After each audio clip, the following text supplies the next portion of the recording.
Welcome, friends. This is Harshad Parekh inviting you to listen to some of my spontaneous writings on philosophy, religion, psychology, spirituality, education, and nature. I hope you have a peaceful listening in a quiet environment. This is audio tape number 12. Article number 63 is about spiritual journey. Most people imagine that life without any problems would be a boring, lazy life, like a vegetable. They say that there must be some problems to keep the mind active and life challenging. One old Hindi song expresses this idea. A man says to his wife or girlfriend, "You keep on getting upset and I will keep on pleasing you. This way of living brings more love in life." And the girl says, "There must be some complaints in our relationship. This brings more happiness in life." This is the way most human beings live, a life of pleasure and pain. But some people are not happy to live with such a life of duality. They can imagine a life of love, peace, and creativity beyond temporary pleasures and pain. Such a life is not a boring, lazy, and inactive life, but a life full of energy and blessings to help others without expecting anything in return. They live in harmony with nature and the inner being in which the self or ego is absent. To make such an imagination into a living reality is a journey in spirituality. This is the most difficult journey, and only brave people can succeed if this is the only passion in their life. Article number 64 is about a new brain. There are several groups on Facebook about J. Krishnamurti. People share Krishnamurti's writings and quotations and discuss. This kind of discussions can make brain sharp, intellect powerful. But this alone does not bring fundamental transformation in the quality of the brain. A new brain which can see everything clearly without words, images, and thinking. When the direct perception happens of things and thoughts, if it happens, no more reading and discussing required. Then effortless observing, learning, and relating goes on in everything one does. The sense of I or me goes away in the light of silent awareness. Knowledge does not interfere or become burden in relationship. This is the greatest challenge for human beings who are attracted to Krishnamurti's teachings. Article number 65 is about some American students. Yesterday, we had an opportunity to talk with a group of young American students who have come to India just after completing their high school. Before they join Princeton University, they will spend 9 months in India, in Varanasi. We talked with them about the teachings of Krishnamurti. They listen with attention and ask intelligent questions. None of them knew anything about Krishnamurti. Some of them had read books of Aldous Huxley. They watched a video on the life of Krishnamurti. These students were lively and curious and friendly. It is strange that our own students in KFI schools do not show such curiosity to learn about the beauty and the depth of the teachings. This could be due to the fact that these American students were selected by their university because of their intelligence and deep interest in India.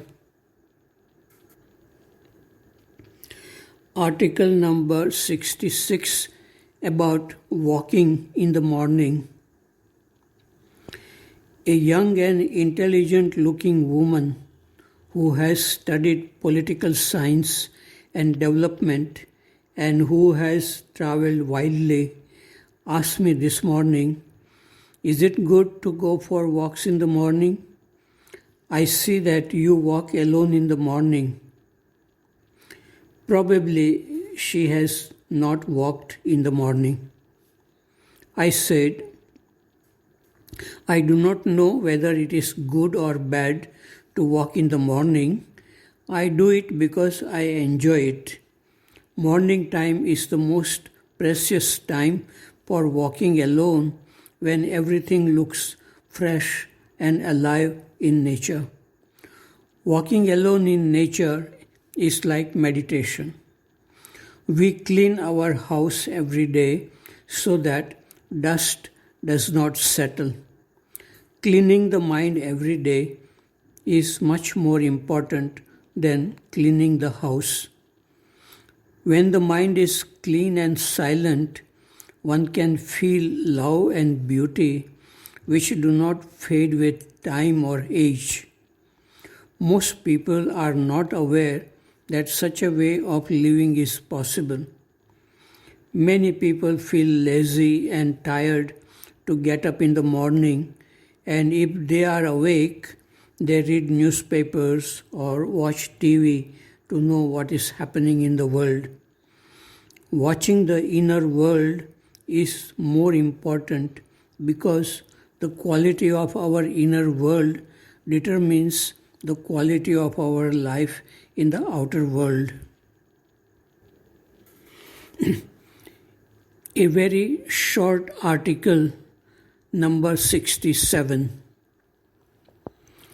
We can understand science through our mind, but we cannot understand the mind through the science.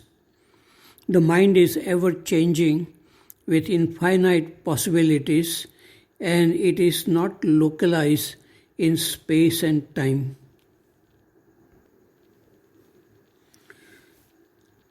Article number 68. One of Krishnamurti's famous statement is, "You are the world." This statement can easily be explained intellectually by saying that you are suffering from many problems like fear, anger, jealousy, loneliness, boredom, and conflict in relationship. The world is also suffering from these problems. So you are not different from the world.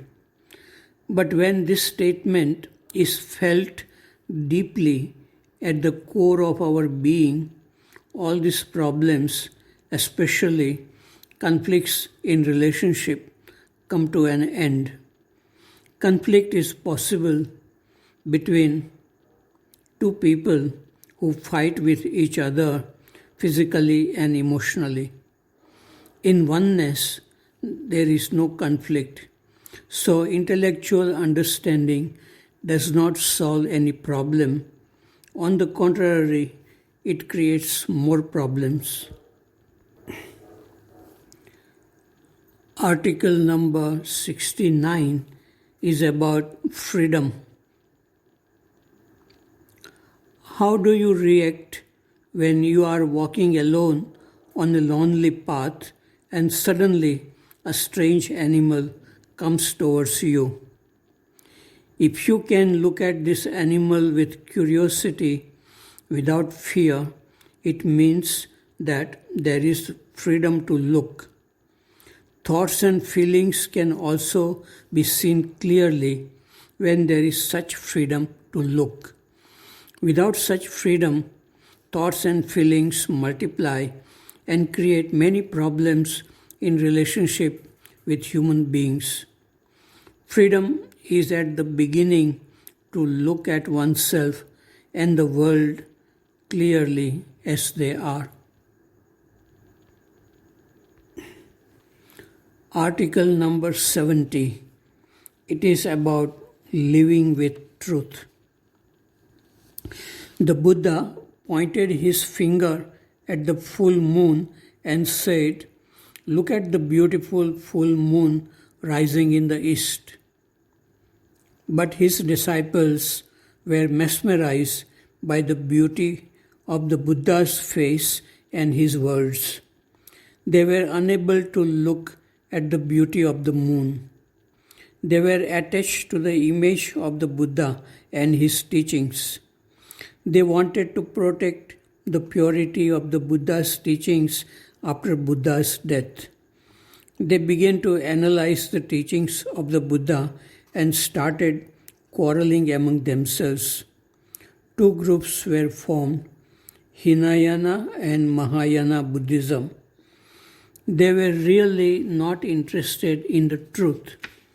If they had seen the beauty of the full moon or lived with truth, they would not have fought among themselves. When Krishnamurti was dying, he said to people around him, "You do not know what you have missed, the vast emptiness." People who have felt that vastness will not live with the words of Krishnamurti. They would not analyze the teachings intellectually and compare with other teachings. Unfortunately, very few people are able to see something hidden behind the words of great teachers of humanity.